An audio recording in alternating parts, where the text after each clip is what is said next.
মানিকগঞ্জের শিবালয়ে মুরগির খামারের দুর্গন্ধে অতিষ্ঠ সরকারি প্রাথমিক বিদ্যালয়ের শিক্ষার্থী ও আশপাশের মানুষ। অভিযোগ, এক যুগের কাছাকাছি সময় ধরে প্রতিকার চেয়েও মেলেনি সমাধান।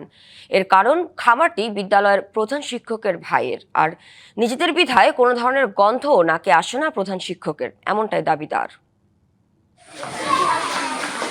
এটি মানিকগঞ্জের শিবালয় উপজেলার ভাকলা সরকারি প্রাথমিক বিদ্যালয়। আর বিদ্যালয় থেকে মাত্র 100 গজ দূরে রয়েছে কয়েকটি মুরগির খামার।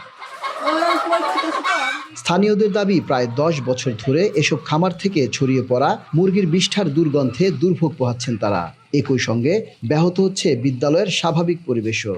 আমরা এখানে ক্লাস করতে পারি না, এই ফার্মের জন্য অনেক দুর্গন্ধ আসে, আমরা মাঝে মধ্যে অসুস্থ হয়ে যাই। মুরগি ফার্মের জন্য আমরা থাকতে পারি না, গন্ধে। গরম পড়লে তো থাকতে পারি না গন্ধের চোটে।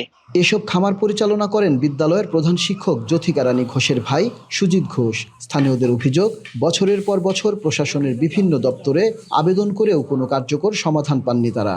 এই ফার্মের দুর্গন্ধে অতিষ্ঠ হয়ে এই এলাকার অনেক লোকজন অনেকবার কমপ্লেন করছে। আমরা অভিযোগ দিচ্ছি, যদি প্রশাসন ম্যানেজ করে না আসতো তাহলে অভিযোগটা কার্যকর হইতো।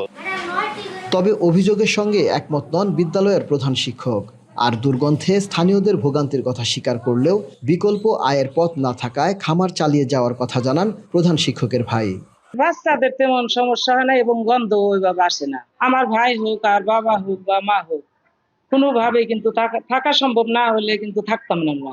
অতিষ্ঠ হইলেও এখন আমার তো আর আয় রোজগারের কোনো পথ নাই। আমি 2 বছর ধরে অসুস্থ। ওই যে আমার মহিলাই পালে।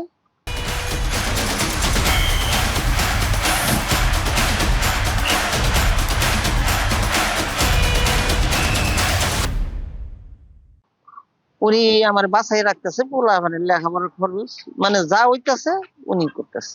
এদিকে অভিযোগের সত্যতা যাচাই করে প্রয়োজনীয় ব্যবস্থা গ্রহণের আশ্বাস দিয়েছেন উপজেলা নির্বাহী কর্মকর্তা।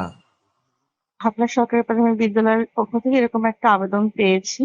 এটা হচ্ছে সায়েন্সের ইন্সপেক্টর হসপিটালের, তার কাছে সরেজমিন তদন্ত প্রতিবেদনের জন্য দেয়া আছে। যদি প্রতিবেদনে তথ্য প্রমাণিত হয় তাহলে আমাদের পক্ষ থেকে আইনগত ব্যবস্থা আমরা গ্রহণ করব।